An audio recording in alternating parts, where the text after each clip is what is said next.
अल्हम्दुलिल्लाह वहदा वस्सलातु वस्सलामु अला मन ला नबिय्य बअदा वला रसूल बअदा वला नबुव्वत बअदा वला रिसालत बअदा अम्मा बाद। د ختم نبوت چې کوم دروس هغه مخکې روانو، نو نننی درس کې چې کوم اختلاف زمونږ د عقیدې د چا سره دی چې هغه د قادیانانو په نوم باندې یادېږي، آیا دا قادیانې و څوک؟ نو کتابونو بیا د مختصر حالات ذکر کړي دي. خاص کر د نوجوانانو د پاره دا درس اخم دی چې د قادیانی نوم، د هغه د پلار نوم، د نیکه نوم او دغه شان د هغه تاریخ پیدایش چې دا هر څه درته معلوم وي. نو قادیانی په خپله باندې په خپل کتاب کې لیکلي، کتاب البریه صفحه نمبر 143 کې، او روحانی خزائن د هغه مشهور کتاب دی، پای کې صفحه نمبر 162 163 جلد نمبر 13 کې لیکلي دي. دی وی چې زما نوم غلام احمد، قادیانی په خپله باندې لیکي چې زما نوم غلام احمد او د پلار نوم مې غلام مرتضی او د نیکه نوم عطا محمد او بیا زما د بل نیکه چې مونږ ورته پر دادا وایو د هغه نوم ګل محمد او بیا په خپله باندې وی چې زمونږ کوم مغل برلاس وي، دغه زمونږ کوم او زمونږ د مشرانو په مخکنو کاغذونو کې دا خبرې محفوظ دي، وی د هغې نه معلومیږي چې د سمرقند نه راغلي.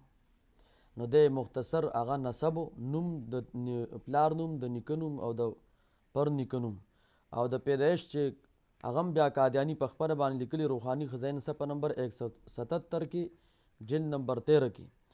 وی زمونږ ابایی وطن چې وون دا قادیانو، تحصیل بټاله، ضلع ګرداسپور پنجاب خی،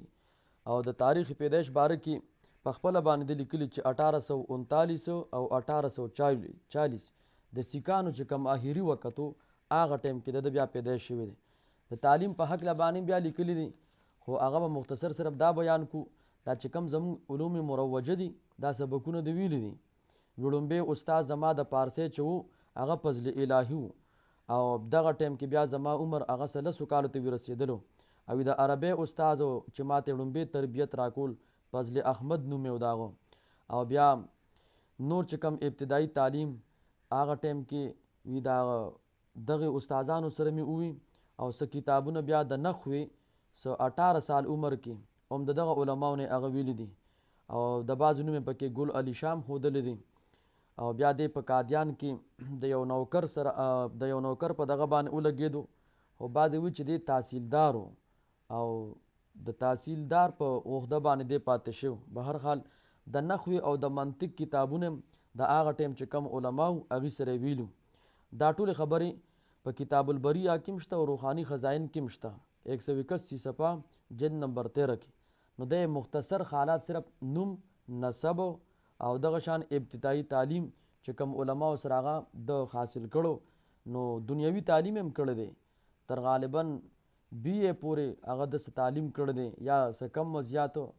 مختلف کتابونو بیا ذکر کړی دي. او چې کوم دا علوم مروجه دي دی ویلي، فارسی، عربي، دا ټول کتابونه. بیا د چې کومې دعوې کړي دي دا دی بیا په څه وجه باندې پلانت شو،